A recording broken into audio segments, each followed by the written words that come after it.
আজকে আলোচনা করব কাবার চত্বরে উপবেশন করার জন্য আব্দুল মুত্তালিবের আসনে রাসূল বসলে অন্যরা নামানোর চেষ্টা করলে তিনি কি বলতেন।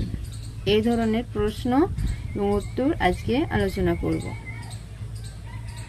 ভিডিওটি ভালো লেগে থাকলে চ্যানেলটিকে সাবস্ক্রাইব করে পাশে থাকবেন সবাই। আর ইসলামিক প্রশ্ন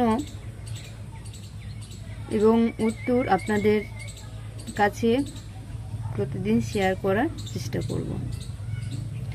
তো 1 নম্বর প্রশ্ন হচ্ছে, মা আমিনা রাসূলের নাম কি দিয়েছিলেন? উত্তর, আহমদ। সূরা সফ আয়াত 6। মুসা আলাইহিস সালাম বলেন, আমার পরে একজন নবী আসবেন, তার নাম আহমদ। 2 নম্বর প্রশ্ন, দাদার মৃত্যুকালে রাসূলের বয়স কত ছিল? উত্তর, 8 বছর 2 মাস 10 দিন ছিল।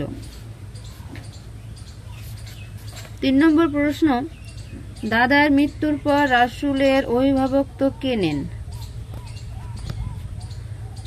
উত্তর, নিজের প্রিয়তম চাচা আবু তালিব। দাদার ওসিয়ত ছিল।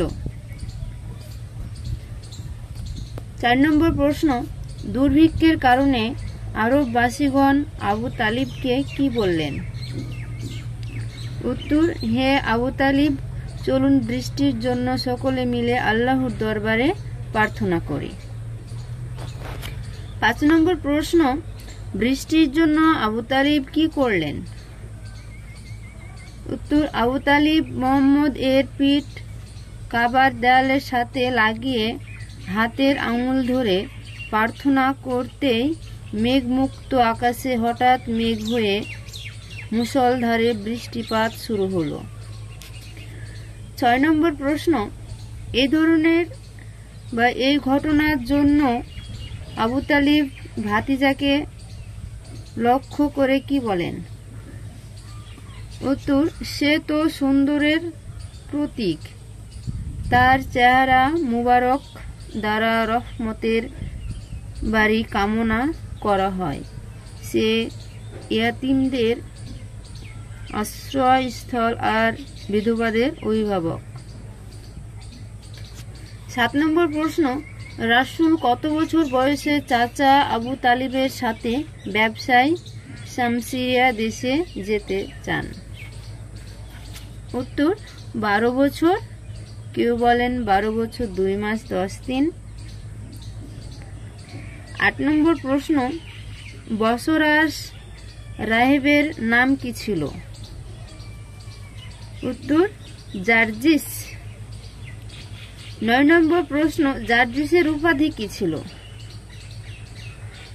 উত্তর, বুহাইরা।